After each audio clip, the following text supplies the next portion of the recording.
I'm single, but I have a criteria in a sense. Yeah. Wait, I want to hear the criteria. Okay. What is it?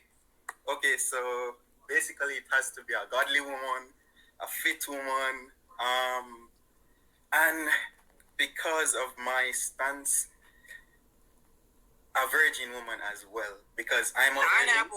Bye. I'm a virgin, so. Bye. Boy, where do you think you at? This motherfucker said she needs to be virgin. Are you single? Charismatic, sweet, intelligent, funny man in my life. And he's made her so happy in a way that I've never seen. And I know this because I've been around for every single boyfriend of her life. Every heartbreak, literally, all different types. And you take the cake, you're incredible. I feel like I gained a big brother. So, you basically just talked about how the wife got schlonged by a bunch of different dudes who used and abused her, and the groom's just sitting there smiling like a cuckboy. No hymen, no diamond. Put those words in your heart and mind, my Brutus. Alright, want to start off by giving our praises to Yahweh, Ba'ashem, Yahweh Shai, Ba'ashem, Rock Kakadesh. Double honors to the elders and apostles of Great Millstone that taught me this truth. Alright, I'm going to call this one that New Car Smell. And this is pretty much a reaction off a bunch of videos I see that was going around in the Christian community, plantation Christian community, believe it or not, called Wives or Virgins, the rest are concubines. Alright, which is a true statement, and not really gonna put no links to any of them videos because the title being correct, but most of the video was going off, which you know that's usually the way it's gonna be when it comes down to plantation Christianity. Alright, so but the main thing was that the wives are virgins and the rest are concubines. Alright, so let's just start off with, you know, a virgin is a woman that has not known a man, and in this definition, alright, a lot of times when they use virgin in the Bible, it should have just been maid, and which pretty much means a young woman, alright. But we're gonna talk about the virgin, the one that hasn't known a man. Alright, and let's start by the definition of concubine. Alright, concubine, a woman who lives with a man but has a lower status than his wife or wives. A mistress. Alright, so pretty much this is saying that a woman, you know, this is me googling the definition. A woman is with a lower status than a man, wife, or wives. And let me just look the word up in the Young's Bible Dictionary right quick, just to see if they have anything to add on to the word concubine. Alright, and let's see. Alright, concubine. This is from the Young's Bible Dictionary. A secondary wife, usually taken from servants, slaves, or as booty in war, often because the principal wife was burned. Alright, so it's like going into what I did a video before, and YouTube took it down about you know, concubines mainly being servant mothers, and that was one of the main reasons they used them back in the ancient world, because it wasn't as difficult to find a virgin as it is nowadays. Alright, as in the case of Abraham with Sarah and Hagar. Alright, like I used that example in that video. Alright, so this practice was regulated by law in the world of the time outside the Bible area. Alright, so it was known concubines was a normal thing. And I guess a modern way of putting a concubine would be to say in our terms today, a side piece. Alright, now that just to show the difference between a woman that's a virgin and a woman that's not. I'm gonna get a few scriptures to bring out on that. All right. This is, I'm gonna start with. Let's start with Leviticus 21, and I'm gonna read verses 13 and 14. All right. And he should take a wife in her virginity. All right. And this is going into the law and the way a high priest was supposed to do. He was only allowed to take a wife in her virginity. So if she wasn't a virgin and you was a priest, you couldn't even take a wife unless you was a virgin. All right. A widow, all right, or a divorce, or profaned, or a harlot, these should not take, but he should take a wife of his own people to wife. A virgin, he should take a virgin of his own people to wife. So this is saying, he wasn't even allowed to take a widow or a divorced woman, all right, a virgin of his own people, all right. And we know a widow, once the woman's husband dies, she is released from her marriage vows, but yet the priest wasn't still allowed to deal with her, all right. So this is letting you know how important it was for a woman to be a virgin, all right. Now we go over to Jeremiah 3 verse 1. Alright, they say, if a man put away his wife and should go from him, and she go from him and becomes another man's wife, which pretty much means another man sleep with her, should he return unto her again? Should not that land be greatly polluted? So this is saying, once a woman has slept with two people, her womb is considered greatly polluted, alright? But thou hast played the harlot with many lovers, yet return again to me, said the Lord. And this was going into the man of Israel worshiping other gods, but they used the example that a woman who has slept with more than one man, her womb is greatly polluted, alright? Because a woman is only supposed to have one man per lifetime, alright? Now, we're going to get over to, let me go to Sirach. I think it is, yeah, on Sirach 25, 21. Alright. Stumble not at the beauty of a woman, and desire her not for her pleasure. Alright, so you don't go on the outside of a woman. Alright. Okay, now I'm gonna go from there to Sirach 26, and I'm gonna start at verse 8.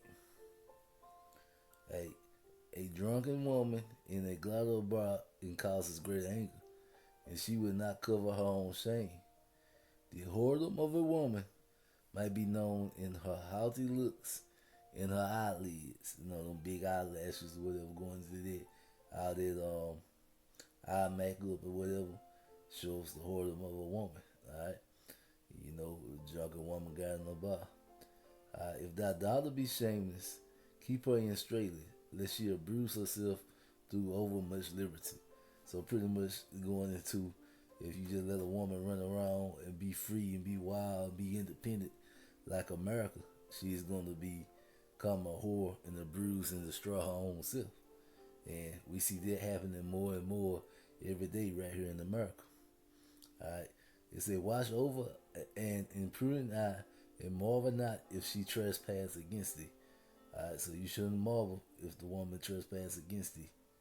She will open her mouth as a thirsty traveler when he had found a fountain and drink of every water. And I'm going to let you use your imagination and think about what this going into. Alright. Near her, and by every hedge will she sit and open her quiver against every arrow. Alright, so this is what it's in a whoredom woman will do. Open her quiver against every arrow. Alright, now, staying in this same chapter, I'm going to jump down to verse 22. A harlot should be accounted as pillar but a married woman is a tower against death to her husband. Alright, so women that sleep with more than one man, the Lord sees them as spit. Alright, now we jump down to verse 25. A shameless woman should be accounted as a dog. And we all know what a female dog is. So this is saying a shameless woman should be accounted as a dog. But she that is shamefaced will fear the Lord. So the Lord sees a shameless woman as a dog. And we know what women like to go around saying to each other. Alright? And it was very important that, that women followed these laws. Now, this is going Deuteronomy, the 22nd chapter, 13th verse. And because there ain't many versions, and because America pretty much raised women to be whores from the beginning, this is also another reason why we all need grace in order to make it. Alright? Because without grace, a woman, is not worthy after having more than one man, alright? So it's through the grace of the Lord that we seek salvation and that we are going to be saved, alright? But now once you come into this truth, then you are supposed to try to follow these laws to your best of ability because you are born again as a new creature, alright? But now this is going into, and and from that point, once you come into the truth, you should only deal with one man for the rest of your life. That's what it means to repent and return back to the ways of the Lord. Change the ways you're living. Alright? A woman should only deal with one man when she comes into the truth. Alright, this is Deuteronomy 22, verse 13. Alright, if any man takes a wife and go into her and hates her, alright, and gives occasion of speech against her, and brings up an evil name upon her, and say, I took this woman, and when I came to her, I found her not a maid. And this means maid, he's talking about he found her not a virgin. Alright? And this is going into the tokens. Then should the father of the damsel and her mother take and bring forth the tokens of the damsel's virginity and unto the elder of the city and the gates. And the ancient word after the first night that the husband and wife were married, the husband took the bloody sheets and gave to the father. And that was the tokens of the daughter's virginity the Hyman man broke. And that is what actually signifies a marriage according to scriptures. The breaking of the Hyman, is like a blood oath. The man and the woman been joined together, alright? And once a man breaks a woman's hymen, technically that man is, and that woman is that man's wife. And every man after that commits adultery. Alright, but now let's go on further. And the damsel's father should say unto the elders, I gave my daughter unto this man to wife, and he hates her. And lo, he had given occasion of speech against her, saying, I find not thy daughter a maid, and yet these are the tokens of my daughter's virginity, and they should be spread in the cloth before the elders of the city. And the elders in the city should take that man and chasten him, alright? So they're going to punish that man, alright? And they should chasten, so beat, and they should immerse him in 100 shekels of silver and give them unto the father of the damsel. For telling a lie, he got to give the father 100 shekels of silver, alright? And because he brought up an evil name upon a virgin of Israel, and should be his wife, and he may not put her away all the days of his life. So, he ain't allowed to put the woman away. He got to take care of her. Alright? But if this things be true, and the tokens of the virgins be not found for the damsel. Alright? So this is what happened if the woman wasn't a virgin. Then they should bring out the damsel to the door of her father's house, and the man of her city should stone her with stones, and she should die. So for not being a virgin, she was put to death, alright? If you marry a man and she wasn't a virgin, because she had wrought folly in Israel to play the whore in her father's house, so she should be put so should thou put evil away from among you. Alright, so women that wasn't virgins were supposed to be put to death back in the ancient world. Alright, that's just how serious it was. Alright. Now we get Exodus chapter 22 verse 16.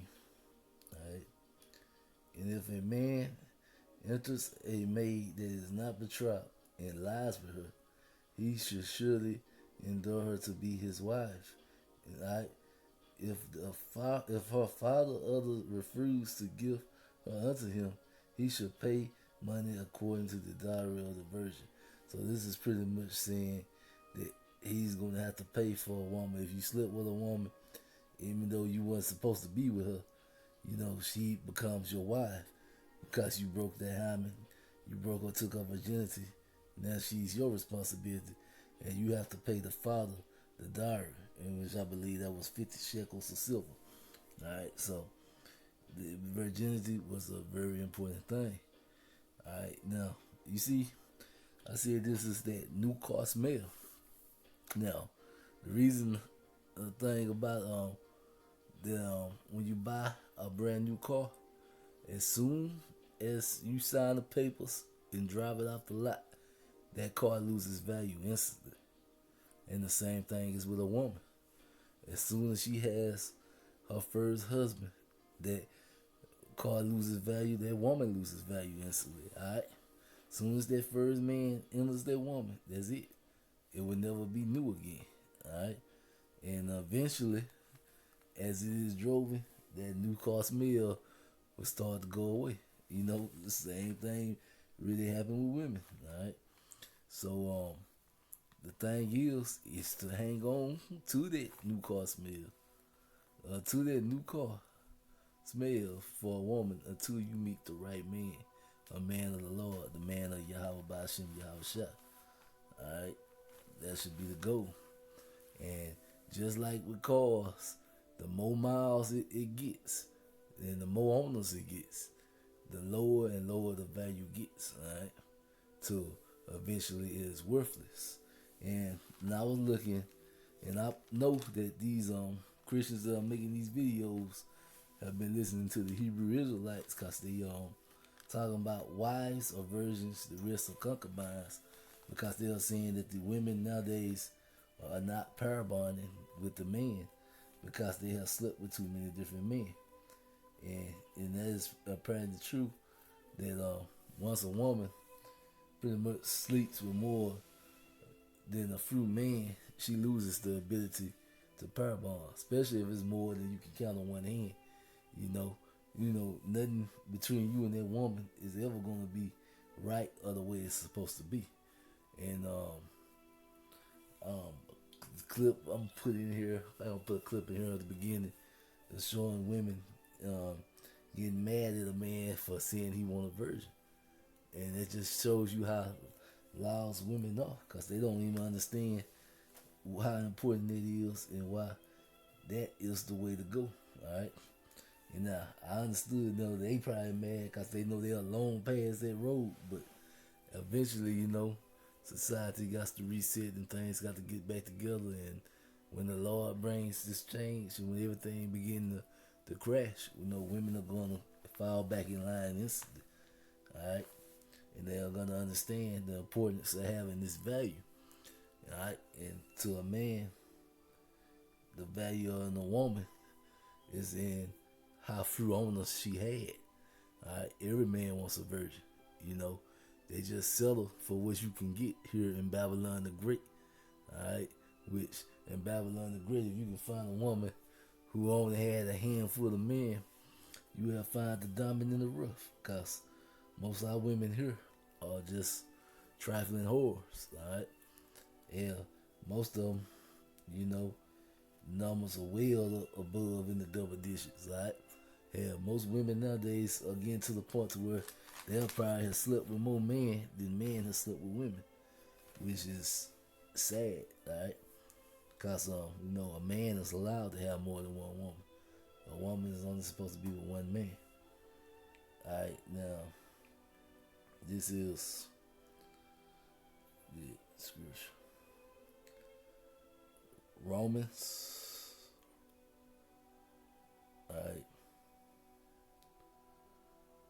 12:1. Alright.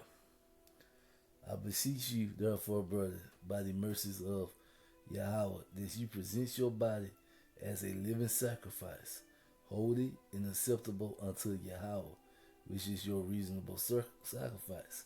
And we know, man, they present their body as a living sacrifice by going out and preaching His word, and believing and trusting in Yahweh by Hashem Yahweh Shah. Alright, so that is how we present our body as a living sacrifice, by putting it on the front lines for Yahweh.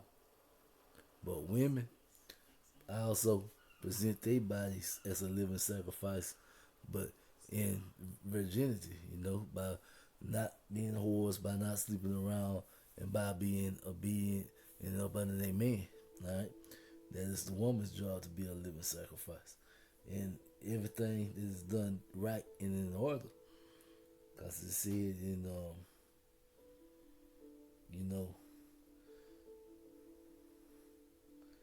First Corinthians, Hebrews, my bad, Hebrews. Let's see. Hebrews chapter 13, verse 4, I believe. Alright. Marriage is honorable and all, in the bed undefiled, but the whoremongers and adulterers Yahweh will judge. And you become an adulterer as a woman as soon as you sleep with more than one man. Alright? Because a woman is only supposed to have one man per lifetime. It's very important. And it's telling you that the Lord is going to judge. Alright? And society is beginning to change, and men are beginning to speak up for what they want. And men are starting to, make it verbal and make it known. They want virgins. And if you're not a virgin, when you come to them, they will treat you as a concubine. Which means you'll be a wife, but you're going to be on a lesser level. And if Plantation Christian is starting to speak these things, you already know how the Hebrew Israelites feel about this. So it's just letting you know that all men are getting tired of these whorish women, alright? And it's time for things to get back. Start leaning back and start getting back in order, alright? And Yahweh is going to bring that order. Because when all hell breaks loose, like I always say, everything's going to go back to being the way it's supposed to be between men and women almost instantly. Because once you can't call on Esau, women are going to realize they need a man. And these men are going to want virgins. Alright, they are not going to want these whores. Alright, and they ain't going to go out for your looks. They're also going to go out, what skills you can provide, and are you a virgin? And because everyone wants that new car smell. And with that, shalom. And for most of these girls, the sudden change was rather negative. Men who have been around the block know or sense this innocence that virgins have. It wasn't until my early 20s, with the combination of finding out the story as well as my intuition, that I learned that most of these sweet and innocent girls actually had given up their virginity, cheaply in most cases, and that changed them. What those women changed into was generally an unhappy female, and it may be expressed in different ways since they're not emotionally ready at that time. She might turn into a feminist, a slut, a lesbian, a bisexual, a psycho, a gold digger, materialistic, insecure, combative, or possibly a combination of all of these things. You will then see the ugly side of female nature, such as hypergamy, presenting itself, where good men out there who simply want a happy relationship actually have to face the brunt of this female dysfunction. Good men that feel inclined to white knight and save her by trying to break down this fortified emotional wall that she ends up putting up. There are also virgins who actually have ugly personalities.